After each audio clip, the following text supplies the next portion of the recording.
Okay, discuss naman natin yung print line tsaka print command and escape sequence. So print line command is a very commonly used command or statement in Java programming. It is a built-in method. So in other words, pag built-in, hindi mo nakikita yung codes niya pero you can still use them. Okay, kasi it's part of the library. Print line is used to print output to the console. Whenever you want to display something on your screen, so we're going to use the print line statement. So it refers to the standard output stream. So pinagkaiba nito sa print command na walang ln, this print line is followed by a new line. So when you say a new line, after printing the value which you specified in the print line, nung nasa loob ng parenthesis, so the cursor will move to the next line. So yun yung pag sinabi nating new line. The print line method belongs to the print stream class, which is part of Java IO package. So medyo pinapakita lang dito yung hierarchy program ng isang Java. So di ba napag-usapan natin dun sa Java syntax na yung package, so nagsimula yan sa ano, yung pinakamataas niyan is project, no? A project can contain one or several packages or class. Then yung package naman can contain one or several classes. So yung print stream class na to, nandun siya sa loob ng Java IO package. Lahat yan is built-in. So, okay? So, kaya nga ang full syntax ng print line is system.out.println, then you specify the value inside the parentheses. So, saan naman ang galing yung system tsaka yung out? Okay? Kasi I already mentioned that print line belongs to the print stream class. Okay? Yung system, actually, siya yung tinawag eh. No? Siya yung tinawag natin. It's a built-in Java class that provide access to the system resources. So it belongs to another package, which is Java point lang package. So nasa loob ni system yung out, kaya dinugtong yung .out eh. Okay? So out is the static member of the system class. It represents standard output stream, typically the console. Out is the instance of print stream class.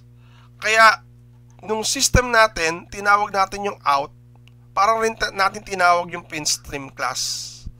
Okay, kasi nasa loob ni print stream class yung print line method. Kaya dinugtong natin yung after ng out, nagdugtong tayo ng print line. Out, if we're going to use the analogy, parang nickname to ni print stream class. Instead of using the print stream class, so nag-assign tayo ng instantiation variable, which is out. So pag kinol natin yung out, parang kinokol na rin natin si print stream class na nasa loob niya si print line method. So yung print line is a method of the print stream class na mention natin kanina. So nagpi-print ng specified value to the console or yung ating screen. Then after printing the value, the cursor will move to the beginning of the next line. Okay? So bumababa siya ng next line. So this means that subsequent output will appear on the new line. So yung susunod na print line command na may encounter niya, sa new line na siya magdi-display. Okay? So you can add as many as print line methods in Java program. So there's no restriction. If you want to have it hundreds of print line, then that's fine. Okay? So each print line statement will print a message or value on its own line as long as you use print line command, making it a simple and powerful way to display the output. Okay, para maintindihan natin yung hierarchy ng print line command, ay kasi importante maintindihan nyo rin to. So meron nabanggit dyan na dalawang package, di ba? Okay, ito yun. So yung print stream class talaga, it belongs to the Java IO package. Whereas yung system na tinawag natin belongs to the Java lang. Okay? Then si print stream class, nandun sa loob niya si print line method. na ginagamit natin para mag-print ng value on screen. Ngayon, hindi natin ginamit si Prince Stream class directly. Ang ginamit natin si system class. Then sa loob kasi ni system class, merong out instance. So yung out instance, para rin natin tinawag si Prince Stream class kapag tinatawag natin si out. Kaya yung system.out, so para rin natin tinawag si Prince Stream, na nasa loob niya si println method. Okay? So, ganyan yun. So, let's take this example. So, this Java example demonstrate the println statement. So, it involves variable. So, meron tayong variable x dito.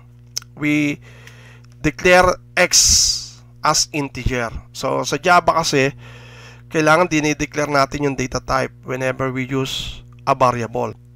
Meron tayong different types of variable which will be discussed on a separate lesson. This is called a local variable.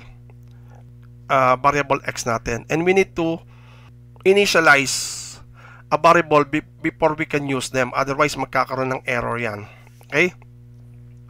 Sa Java syntax na-explain na naman natin na yung Java program, laging may class yan, no? At least one class. So, ang class natin dito is main. Sa loob ng class, meron tayong public static void main, which is the entry point. So, ibig sabihin, itong class na to is an executable class. Okay? So, ibig sabihin, pwede mo siyang execute kasi meron tayong entry point, no? Which is the main method. Okay? Kung unang print line natin dito, will simply print the hello world. Okay? So, kaya yung first line natin, output natin dito, hello world. Since print line yung ginamit natin, the cursor will move to the next line. Okay? Magpiprint na naman tayo. This time, magpiprint tayo ng numeric literal. Okay? 5 and 4. Asterisk refers to multiplication operation. So, kapag makakita kayo ng ganitong parehong integer, no, ang gagawin ni print line, i-evaluate niya yung expression. So, 5 times 4 is 20. So, 20 ang kanyang ipiprint. Hindi yung 5 asterisk 4. So, kung ano yung arithmetic equivalent niyang expression na yan, yung result, so that will be printed on your screen. Then, the third println statement natin is a combination of string and integer. Okay? If you're going to combine string value and integer, so you need to use the plus sign. Ang plus sign dito is, ang tawag natin dito is concatenation, string concatenation. So ang gagawin lang ni println dyan, ipagdidikitin niya. So piprint niya muna yung value of x is, then followed by the actual value of x, which is 9. Okay? Kaya yung third line natin, value of x is 9. Then the last print line natin is, meron tayong ulit na string. So, by the way, ang string literal natin are enclosed with double quotes. Okay? Although meron tayong plus sa loob ng string, no, kaya lang it will be treated as string lang. Hindi siya special. Wala siyang special meaning, no, kapag nasa loob ng string, katulad nito x plus 4, no. So, mapiprint lang siya as it is. Yung plus dito na outside ng double quote, operator yan. Okay? So, yung another plus dito na nasa loob ng parenthesis, this is another operator. Pero magkaiba sila. Okay? So, yung x natin represents 9. Is a numeric and i-add natin sa 4 which is another numeric. So, pag parehong numeric yung ino-operate ng plus operator, it becomes addition. So, x plus 4 is 13. Then, saka lang siya i-concatenate dito sa string natin na value of x plus 4 is 13. So, by the way, bakit ito muna yung pinerform? Kasi nga, nakasalob siya ng parenthesis. Remember yung PEMDAS rule sa arithmetic. So, kapag meron kang parenthesis, uunahin mo munang evaluate yung nasa loob ng parenthesis. So, yon. What if kung wala akong parenthesis dito? Okay? So, take note of this rule. If we want the result of an arithmetic operation to be combined with the string, you must place the arithmetic expression inside parentheses. For example, ito, when x is equal to 9, so nilagay natin sa parentheses, di ba? So, pinperform nyo muna yung 9 plus 4, kaya naging 13 yan. Saka kinumbine dito sa string. Pero pag walang parenthesis, ang ginagawa ni Java, so yung dalawang plus natin dito na nasa labas ng string will be treated as concatenation. Kaya instead na in-add niya yung 9 plus 4, yung 9 tsaka 4, kinoncatenate niya. Okay? Kasi merong rule na sa Java na i-discuss natin pagdating natin sa variables and operators. Okay? Meron tayong left to right rule kapag dalawang plus yan. They are the same in terms of hierarchy. So, ang rule natin is left to right. Since meron na tayong string dito, this plus here will be treated as string concatenation. And the result is string. So, yung second plus natin dito, since string na yung result ng unang plus operator, i-concatenate niya pa rin dito sa 4. Okay? So anyway, i-discuss natin mabuti ang pagdating natin ng operator. Okay? So, basta yung rule natin, kung gusto mong i-combine yung isang arithmetic expression sa string, i-enclose natin ng parenthesis para mag-perform siya talaga ng arithmetic operation. So, now, what's the difference between print line and print? Okay, I mentioned earlier that yung print line natin, so nagpiprint siya ng value, then the cursor will be moved to the next line. So, in other words, the next output appears on the new line. Whereas dito naman sa yung system.out.print na walang ln, okay, ipiprint niya rin yung text, pero the cursor will remain on the same line. It does not move the cursor to the new line. So, yung next output appears on the same line. So, yung print and print line are both methods of system.out class. Since yung out natin is an instance of print stream, both are used to print the output on the console. The major difference between these two is that print method will print the output on the same line, while print line method will print the output on the new line. Let's take this example. You will notice here, sa loob ng ating main method, meron dalawang set of print line tsaka print. Okay? So, yung unang set is, o yung unang group, we use print line. Then, yung second group, we use the print without ln. So, mapapansin nyo, yung bawat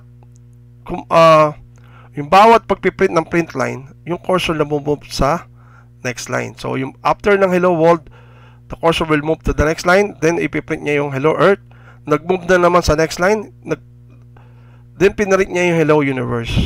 Then, susunod, may print line ka, pero space lang, no? Okay, pwede rin lang laman, no? As in, parenthesis lang na ilagay mo. So, ang ginagawa nito, this will print nothing, no? O, then, it will simply move the cursor to the next line. Kaya nagkaroon ng line space yan. Okay? So, then, nag-print ng hello world, pero ginamit natin is print. So, yung cursor will remain on the same line. Then, the hello earth, dinugtong niya dun sa hello world. Then, ganun din, no? Naka-print din siya. Then, saka natin pinarit yung hello universe. Okay? So, nag-print din siya on the same line. Okay, gagamit ako ng online GDB para i-run natin sa actual yung Java sample program natin. So, tinype ko lang yung online GDB sa aking browser. Then, isa-select ko yung Java dito. Okay? Then, ipipaste ko na lang yung Java program natin kanina. So, i-click ko tong arrow na to para ma-maximize natin. Then, pinaras ko lang yung control. Then, yung scroll ng mouse para lumaki yung ating font. Okay? Then, ito medyo itataas ko lang to. Okay? Now, medyo explore natin itong example natin. What if kung tinanggal ko tong ln dito? So, ano yung epekto nito? So, ang mangyayari dyan, so yung hello world natin, mapiprint, di ba? Okay. Yung cursor, bumaba. Okay. Then, hello earth. Then yung cursor remains on the same line kasi print eh. Then, saka magpiprint yung hello universe. Okay. Ito by the way, pwedeng ganyan lang din yan. Okay. Then, yung hello universe, may ln tayo dito, so mamumove to sa next line. Then, itong print line natin na walang laman yung nasa parenthesis, will simply move the cursor to the next line. Kaya nag-provide siya ng blank line. Then ito, let's say, baguhin natin, no? Gawin naman natin, dito tayo maglagay ng ln. Ano naman yung magiging epekto nito, no? So, magpiprint yung hello world. Then, yung cursor remains on the same line. Then, magpuproceed siya dito. Magpiprint yung hello earth. Then, since print line yan, magmumove siya sa next line. Okay? Then, saka magpiprint yung hello universe.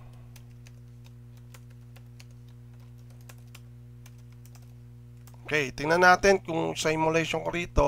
Kinoment out ko lang by the way, no? Para, kasi pag comment line naman yan, hindi naman makaka-apekto yan sa ating program. So, ang ginawa ko lang, binisualize ko lang muna kung ano yung magiging output. Okay? O ngayon, pag tama yung ating output, ibig sabihin, tama yung pagkakaintindi natin dun sa print line tsaka print command. So, i-run ko siya. So, yan. Hello world. So, tumama ba? So, tama, no? Then, may line space. Then, hello world, hello earth na magkadikit. Then, hello universe. Okay? Okay, so let's have another example. Ito naman. So, dito, pinirit natin yung hello world.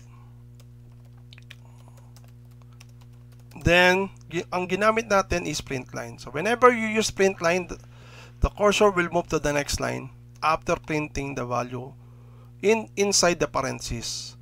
Then, hello earth. So, magpiprint yan dito sa next line, ano? Okay? Then, since print yung ginamit natin, the cursor will remain on the same line. Then, meron ka ditong print line na blanco lang o empty. Pwede rin ganyan. Okay? So, since wala siyang mapiprint, yung cursor mo bababa lang siya nang wala kang piniprint. Okay? The next is hello world. Hello world. Then, yung ginamit natin si print line, so the cursor will move to the next line. Okay? Then, hello earth. So, in other words, yung output nito, nagprint lang yung hello world, hello earth, hello world, hello earth on the separate line. Pero wala siyang line space, no? Ito, nabaliwala ito kasi nga print yung ginamit mo rito, then saka ka nag-print line para lang ma-move yung cursor to the next line. So, run natin. So, tama yung ating output. Okay? So, ang gawin naman natin ganito, no?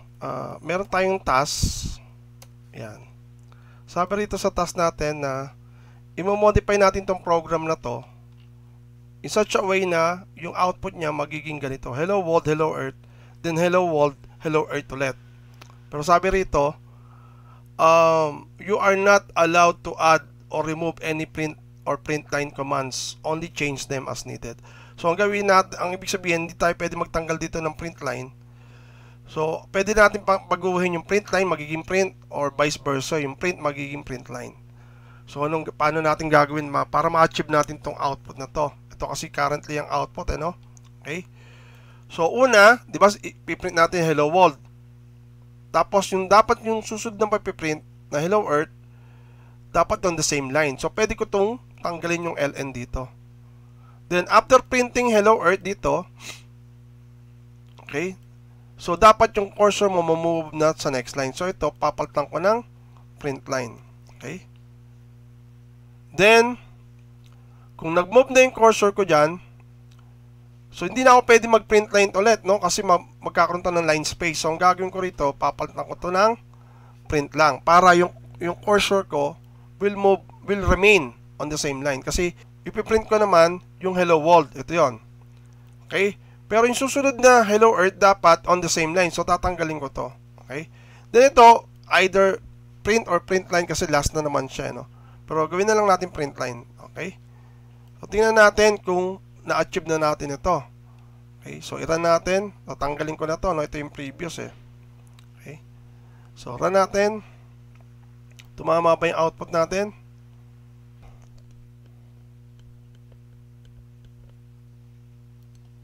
So yun, tama yung ating output. Okay. By the way, ito no, kailangan meron kang argument dito. Meron kang at least double quote kahit walang space. Okay. So, okay, burahin ko na muna to. Bigyan ko lang ng emphasis itong pag nagpiprint tayo ng walang argument. So, buwasan ko lang yung print natin dito. Isang hello world lang, tsaka isang hello earth. Yan. Magpo-focus lang tayo dito sa print na walang argument or meron ka lang na double quote. Okay. Ito yung pinagkaiba ng print tsaka print line. Kapag print line yan, okay, allowed ka na walang argument. So, pag nag-run ako rito, nag-run siya kahit walang laman sa loob. Pero pag print lang yan, so nag-error siya. So yun yung pinagkaiba ng print tsaka print line. Ang ibig sabihin, yung print mandatory na meron kang laman sa loob kahit na double quote lang. So pag nira natin to, yun, hindi siya nag-error. Okay? So nagdikit kasi nga ito print, tapos print din. So, yung cursor mo remains on the same line, sa kanya pinarint yung hello earth. Okay? So, let's solve another exercise. Okay. Ito yung problem. So, sabi rito, write a Java program that prints the following string values as shown below. So, meron tayong tatlong string na ipiprint. I love, Java, and programming. So, the program should use exactly 3 print or print line statements. So, wag na natin i-include daw yung itong output na tsaka yung underscore. Ito lang yung ating magiging output. And we are only allowed to use 3 print line or print statements. So, paano natin gagawin yon? Okay? So, kinopya ko na lang yung header natin, yung class tsaka yung main method. So, dito, sabi, I love Java, no? So, ito kasi yung I love, no? Then, sabi rito yung Java on the same line. So, kaya ginawa ko print lang kasi yung cursor natin will remain on the same line. Then, kopyahin ko na lang to. Then, yung Java naman, no? Java. Okay. Kung papasanin nyo, may space dito, no? Yan. Importante, dapat dalagan din natin ng space. Otherwise, magdidikit yung I love tsaka yung Java. Okay? Then, lastly, meron tayong programming. Then, i-close ko na muna to. Then, close din dito. Okay. So, yung I love, print ang ginamit ko. So, yung Java, dapat mag-move na siya sa next line. So, dapat to mag-ELN ako dito. Yan. Then, programming. So, tama. Tatlo naman yung...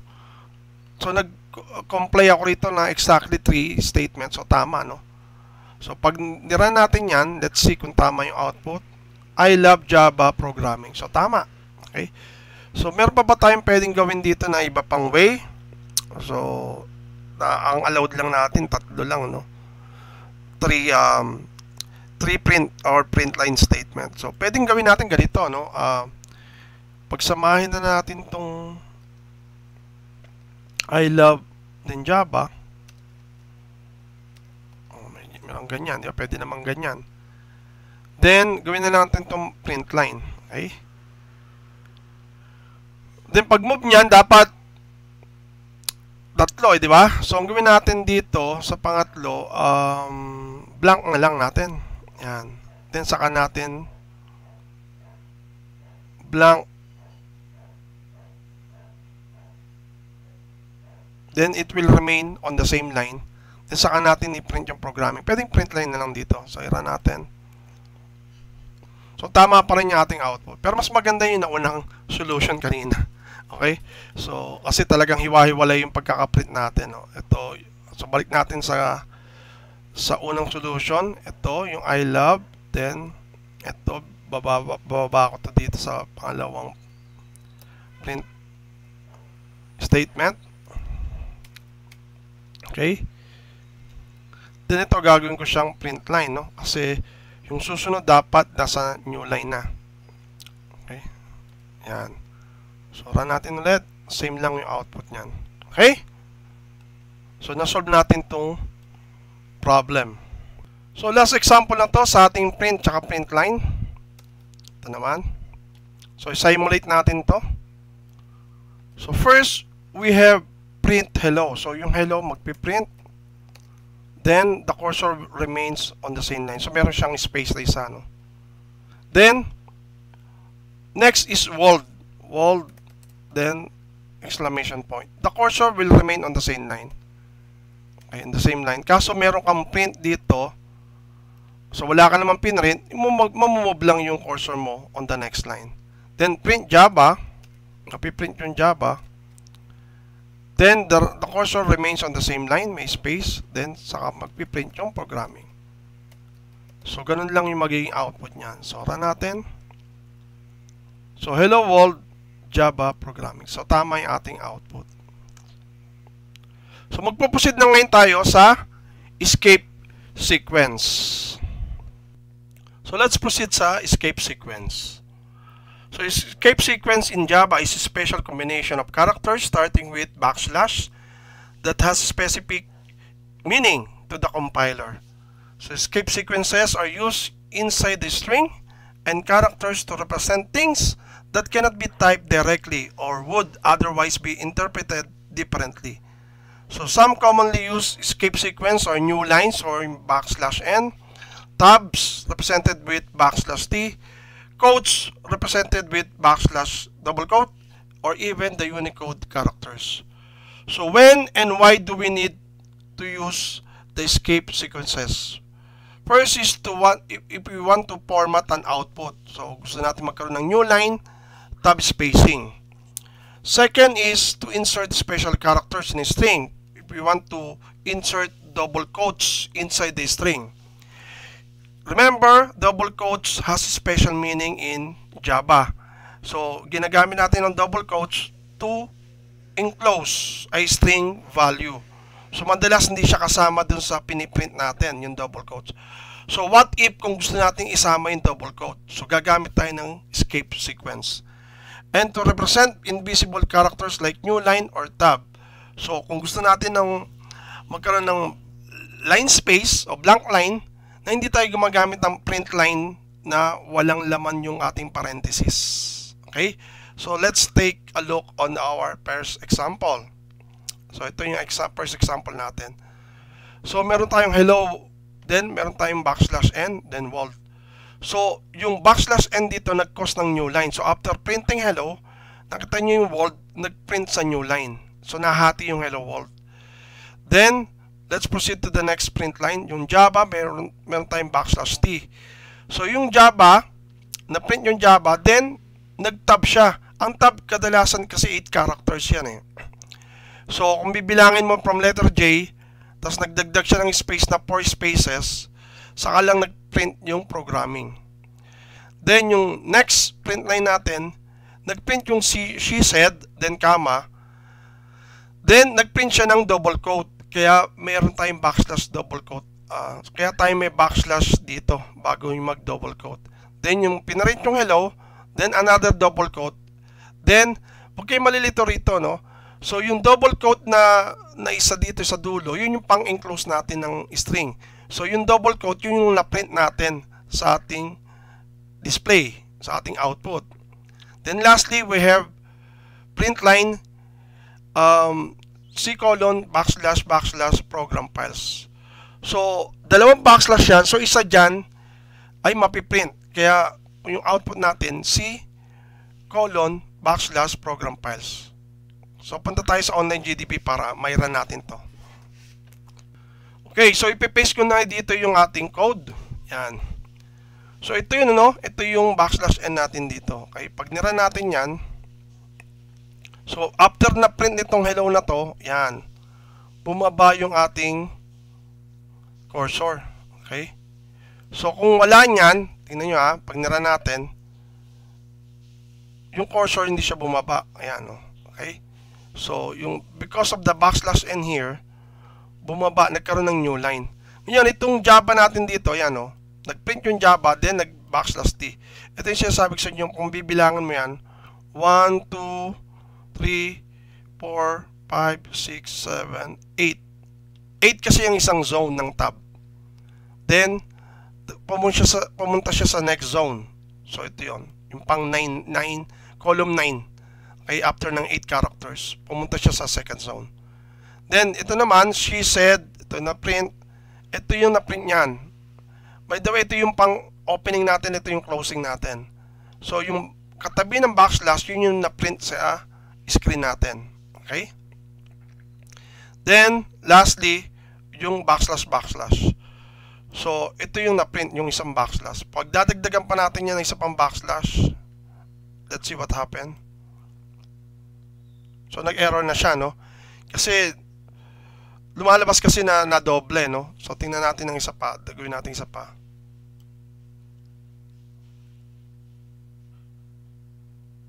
Ayun. So, nagdalawa na yung \ niya. Kasi, yung isa dyan is escape sequence. Ito yung character na ipiprint niyan. Then, ito, another escape sequence. Then, mapiprint ulit yung another special character na \. Okay, kaya special character siya kasi may mga meaning kasi yung \, no? So kasi di ba yung \ ginagamit natin as escape sequence. So, yung quote ginagamit natin to enclose a double quote. Okay? So, yun yung kaya ginagamitan natin siya ng escape sequence para i-treat siya as normal characters. Let's proceed to the next example. Ito naman. Okay, ito naman. Okay. So, dito nag-focus lang tayo sa \n, new line, tsaka tab. Kasi ito naman talaga yung madalas na ginagamit sa escape sequence. Okay. So, una magpiprint yung hello world. So, simulate muna natin. So, magpiprint yung hello world. Okay. Then, meron kang \n dito. So, mag-move yung cursor mo to the next line. Then, because of print line here, so, maliban pa din sa \n, mag-move siya ng another new line. So, nagdalawa. So, kapag meron kang \n dito, tapos may print line ka ba dyan, expect mo na magkakaroon siya ng line space. Okay? So, nandito na ngayon yung cursor natin. Then, nagkaroon tayo ng tab. So, ito yung hello world, no? Ayan. So, bilang ka ng 8. 1, 2, 3, 4, 5, 6, 7, 8. Saka magpiprint yung hello. Okay? Hello earth, ano? Ayan. Then, because of \n, na-move yung cursor mo to the next line. Pero wala kang ln na rito, kaya dyan na siya yung cursor mo. It remains here. Okay? Then, nag-print yung hello. Okay? Then, may \n ka, mag-move sa next line. Then, may \t ka, so mag-move mo siya sa next zone, no? 1, 2, 3, 4, 5, 6, 7, 8. Then, magpiprint ngayon yung universe. Okay? Then, \n. Yan. Then, \n ulit. Okay? So, yan. Although, wala na naman siyang pinarit na ng next, no? So, tingnan natin kung tama yung ating output. Okay? Run ko siya. So, hello world. So, yung H natin nakatapat sa R, which is tama kasi 8 characters to, no? Then, nag-print yung hello. Then, nag-print yung universe katapat ng hello earth. Okay? So, tama yung ating simulation. Then, let's go to the next example. So, ito naman yung example ng tabular. So, meron tayong 4 na columns dito. Yung item, quantity, price, tsaka yung amount. Okay? So, kung papasanin nyo, may mga nakatab dito na pantay-pantay din yung slash t natin. Okay. So, pag nira natin yan, so, ito yung ating output. So, paano nagkaganito yung ating output? Okay, so, na-print natin yung item. Kasi ganito yan, no? So, di ba yung ating first zone is 8, no? So, 8, 1, 2, 3, 4, 5, 6, 7, 8. Then nag-tab ka, another 8, 1, 2, 3, 4, 5, 6, 7, 8. Parang ganun, 8 yan no? Example ito. 1, 2, 3, 4, 5, 6, 7, 8. Isa pa. 1, 2, 3, 4, 5, 6, 7, 8. 8 yan Okay? So, what if kung pinagdikit-dikit ko yan? Okay, yan. Okay? Kumbaga, hindi ako naglagay, hindi ko pinagtapat-tapat yung backslash T, no? Okay. Ang tanong is, mag-a-align pa kaya ito mga to? Okay. Let's find out. So, i-run ko siya. So, medyo hindi siya nag-align. Kaya ang rule dito, pag gumamit ka ng backslash T at gusto mong apat na columns, okay, ilan man columns, itapat-tapat mo yung backslash T. Kasi ganito na nangyayari dyan. Example sa item. Example sa keyboard, bakit itong item, bakit hindi siya tumapat? Okay. 1, 2, 3, 5, 6, 7, 8. So, yung 8 niya, may space pa kasi siya. So, pinarit niya kaagad. Unlike sa keyboard, 1, 2, 3, 4, 5, 6, 7, 8. Na-consume niya na yung 8. So, pag tinab niya ngayon, gagamit na siya ng another 8 na spaces. Okay? Kaya, ganun na nangyari. Kumbaga, wala siyang pasobra. Hindi katulad ito, may pasobra rito. So, yung pang 9, dun siya nag-print. So, in other words, huwag nyo mong pagdidikit-dikitin kasi hindi nyo ma-achieve yung alignment ng bawat column. Okay? So, ibalik natin yung dati, no? Yan. So, pag nira natin yan, mas tama na yung alignment. So, next example natin, yung backslash N. So, para sa new line.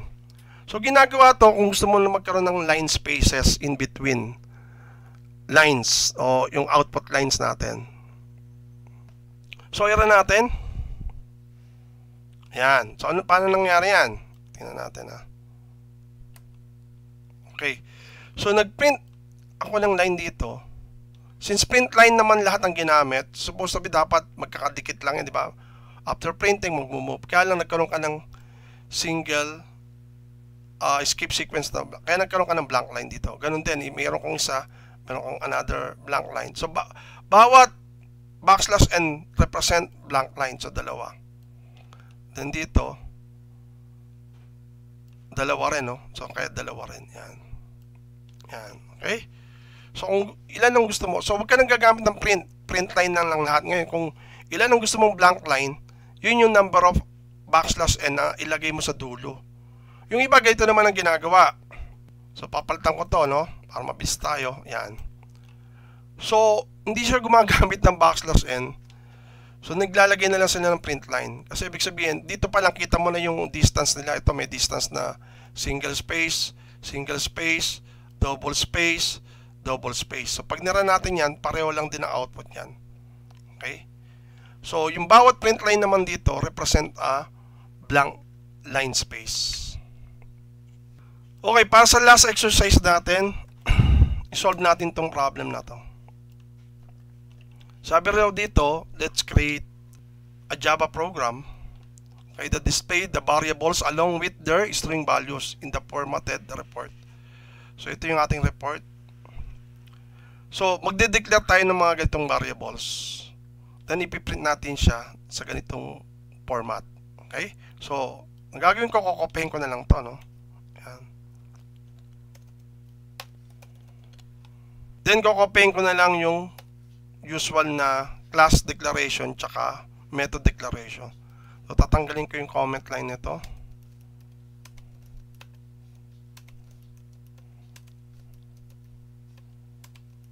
Then, meron na tayong mga variables. Then, magpiprint na tayo ng report. Okay? Ito, kukopihin ko na lang to. Copy ko na lang yan. Pero itong text store kasi nasa loob ng variable So, ito string, then magpa-plus ako rito ng store name. Kasi kailangan gamitin natin yung variable, ano? Then saka natin i-close. Saka natin maglagay ng double quote. Ayan. Then semicolon. Okay? Copying ko to ulit. Then susunod is itong item laptop. Okay, yung first line. So copying ko na lang to. Pero ito kasing laptop is nasa item 1, no? So double quote plus item 1 plus tapos yung may dash siya, no? Na may space. Tapos plus may dollar siya, no? Dollar. Then plus yung price 1. Price 1. Then okay, tingnan natin kung so far okay naman tayo. Close ko na lang muna to para hindi mag-error. So run natin. So mukhang tama, no? Tama naman yung ating output. So kokopyahin ko na lang to.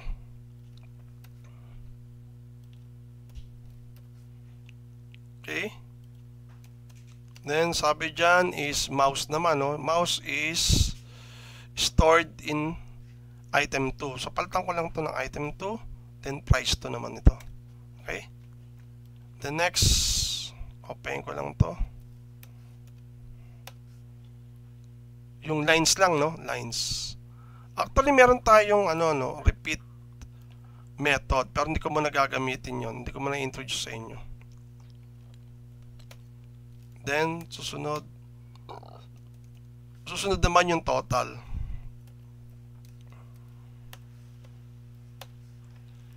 Open ko na lang to. Pati yung hanggang dollar.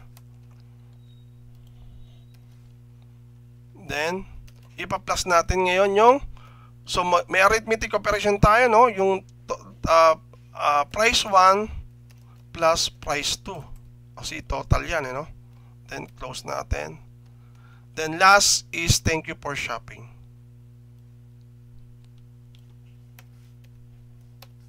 So copying ko na lang to. Copy. Paste. Then double quote. Then kailangan na may semicolon. Okay? So tingnan natin kung tama na yung output natin dito. I hope wala siyang error.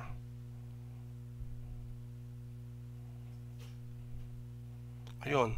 Compare natin sa taas. Text store. Text store receipt. Wala akong receipt. Okay. So, kulang lang ako ng receipt. So, tama naman yung item laptop. Then, yung total ko, tama naman din. So, yung receipt lang, dadagdagan ko lang dito ng receipt.